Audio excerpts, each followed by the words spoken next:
In this video, I'm going to show you how to pin a post on Instagram.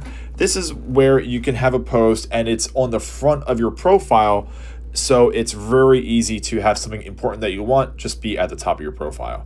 So let's go to Instagram and we'll go to our profile at the bottom right hand corner. And as you see, I have two posts here that are pinned. That means no matter how many times I post something on Instagram, those two pinned posts are always going to be in front. So if you want to pin a post, all we need to do is, let's just choose a random photo here. Let's see, I'll choose this one here. And to go ahead and pin a post, all you have to do is click on the post, click those two lines on the far right side here, right above the actual post. And you're going to get an option here at the very bottom where it says pin to main grid. So go ahead and hit pin to main grid.